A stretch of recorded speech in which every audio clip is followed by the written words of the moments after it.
तो दोस्तों अभी हम लोग आए हुए हैं काले आम, मतलब ये वो जगह है जहाँ पर सेकेंड बैटल ऑफ पानीपत हुई थी। और हमारे साथ हैं हमारे भाई। आपका नाम क्या है भैया? प्रदीप जी। प्रदीप भाई। ये तो हम लोगों ने इनको हायर कर लिया। ये लोग हमें, ये जो है भाई, हमें पूरे पानीपत घुमा रहे हैं। और अभी ये हमें लेकर के आए हैं काले आम। फिलहाल ये जो है ना गाइस, ये समझिए कि पूरा का पूरा पार्क बना हुआ है। और स्टार्टिंग में ही देखिए यहाँ पर जो है ना पानीपत वॉर मेमोरियल, उसकी पूरी जानकारी जो है यहाँ पर दी हुई है, ये आप पढ़ सकते हैं। तो दोस्तों ये जो एरिया है ना, यहाँ पर असल में थर्ड बैटल ऑफ पानीपत हुआ था। अगर आपको हम वैसे अगर पानीपत की जंग की हम बात करें तो टोटल जो है ना 3 जंग हुई है पानीपत में।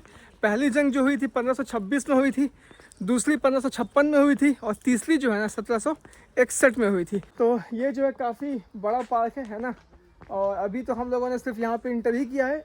टिकट की बात करें तो ये भी जो है निःशुल्क है, फ्री है, कोई टिकट नहीं लगता। और जहाँ तक हम आपको थर्ड बैटल ऑफ पानीपत के बारे में बताएं ना, तो काफ़ी इंटरेस्टिंग स्टोरी है।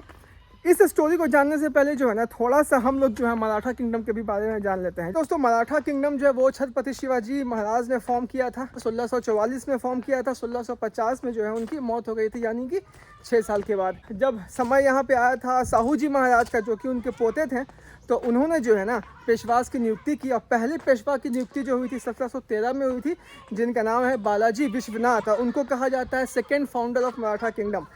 इसके बाद जो है उनके बेटे आए थे, करीब उन्होंने 1720 से 1740 तक पेशवा का रोल निभाया था। बाजीराव वन, जिसके ऊपर मूवी भी आई है बाजीराव मस्तानी। इनके बाद दोस्तों बेटे थे इनके बालाजी बाजीराव, जो कि 1740 से लेकर के 1761 तक इन्होंने अपना शासन यहाँ पे किया था।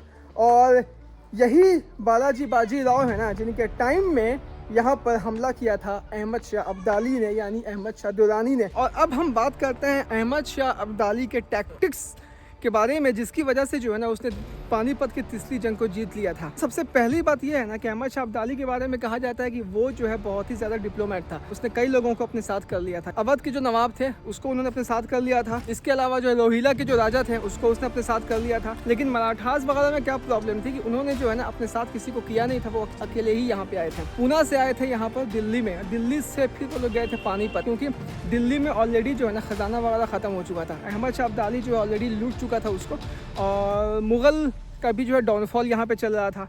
तो इसलिए उन्होंने बोला कि ठीक है हम लोग जो है थोड़ा सा आगे जाएंगे, पेशवाज ने बोला। और उस टाइम जो पेशवा जो लीड कर रहे थे वो थे सिद्धेश्वर राव, है ना, सिद्धेश राव।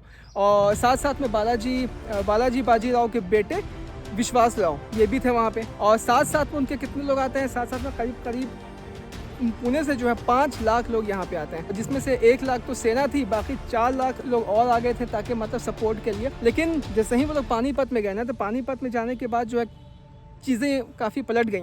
हुआ यूँ कि पानीपत के साइड में जो यमुना नदी थी, अब यमुना नदी के दूसरे साइड में थी अहमद शाह अब्दाली की सेना, और इस साइड में थी पेशवास की सेना। शाम का टाइम था, काफ़ी ज़्यादा उफान भी था, लेकिन ऐसा कहा जाता है कि तब भी अहमद शाह अब्दाली ने यमुना में कूद करके इस साइड वो आ गया। और इस साइड में आकर के उसने क्या किया ना कि इस साइड में आकर के उसने सारा रास्ता ब्लॉक कर दिया। प्रॉब्लम ये हो रही थी दोस्तों कि पानीपत तक जो भी इन तक खाना वगैरह जो पहुंचता था, क्योंकि 5 लाख आदमी थे, 5 लाख का खाने वाने का भी इंतज़ाम जो है काफ़ी बड़ी बात है। तो वहाँ पर कुछ सैनिकों ने ये राजा से बोला कि भाई या तो हमें लड़ के मरने दो या हम भूखे ही मर जाएंगे। यहाँ पे ख़ास बात ये है ना कि ये जो मराठास थे ना, इन लोगों ने अभी तक अपनी जंगें मतलब हार नहीं देखी थी। पिछले 30-40 साल से जो है ये लोग जीतते ही आ रहे थे। तो राजा ने ये हुक्म दिया कि ठीक है हम लोग जो है हमला करेंगे। तो दूसरे दिन जो है दोपहर में हमला किया गया। लेकिन अहमद शाह अब्दाली ने ये सोचा नहीं था कि हमला उन पे होगा, क्योंकि वो ये जान रहा था कि ये लोग तो मतलब भूखमरी हैं, मर रहे हैं सारे के सारे, तो हमला करेंगे नहीं। उसने हमला कर दिया। लेकिन प्रॉब्लम यहाँ पे क्या हुई कि अचानक सिद्धेश राव ने ये देखा कि हाथी पर जो है ना विश्वास राव नहीं बैठे हुए थे, यानी उनके जो बेटे थे पेशवा के, वो नहीं बैठे हुए थे। उनको खोजने के लिए जो है ना वो हाथी से उतर गए। अब जैसे ही हाथी से वो उतरे तो बाकी सेना ने ये देखा कि भाई राजा है नहीं हमारा ऊपर में, तो उन्हें लगा कि लगता है कि राजा मर गया। अब इसी वजह से जो है ना पूरी जनता बौखला गई।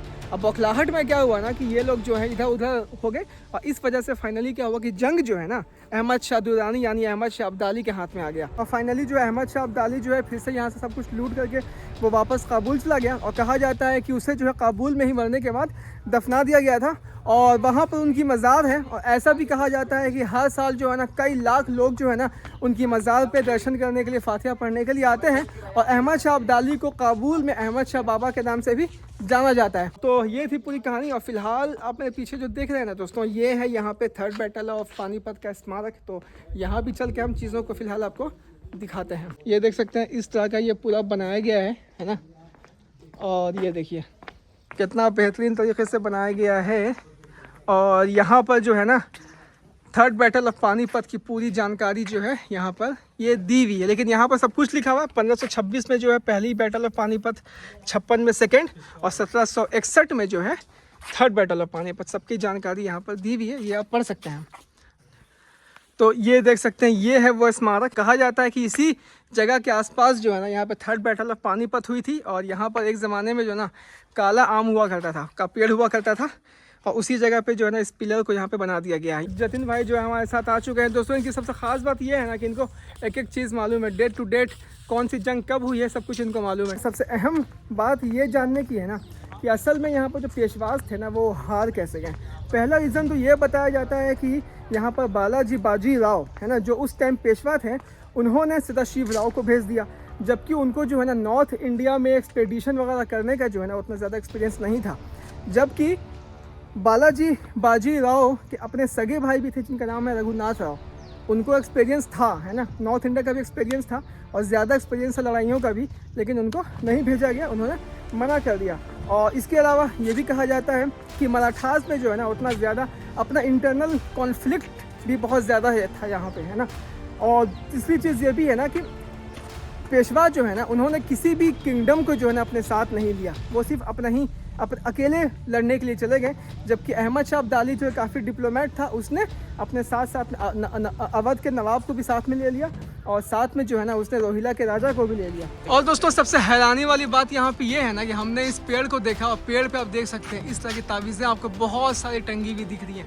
तो यहाँ पे कुछ लोगों की मान्यता होगी और वहाँ पर तो वो स्मारक है, तो वहाँ पर फूल वगैरह यहाँ पर लोगों ने चढ़ा ही रखा है। तो यहाँ से इसका मतलब ये समझ में आता है दोस्तों कि यहाँ के लोकल लोग जो है ना इसे काफ़ी मतलब एक तरह होली प्लेस जैसा मानते हैं। तो ये था दोस्तों यहाँ पे थर्ड बैटल ऑफ पानीपत की पूरी जानकारी और इस साइड की पूरी जानकारी। उम्मीद करते हैं आपको ये वीडियो देख के काफ़ी अच्छा लगा होगा, काफ़ी मज़ा आया होगा। तो अब हम मिलते हैं आपके साथ एक और नए वीडियो में, किसी नए जगह पे, नए इतिहास के साथ, नए जज्बे के साथ। तब तक के लिए जय हिंद।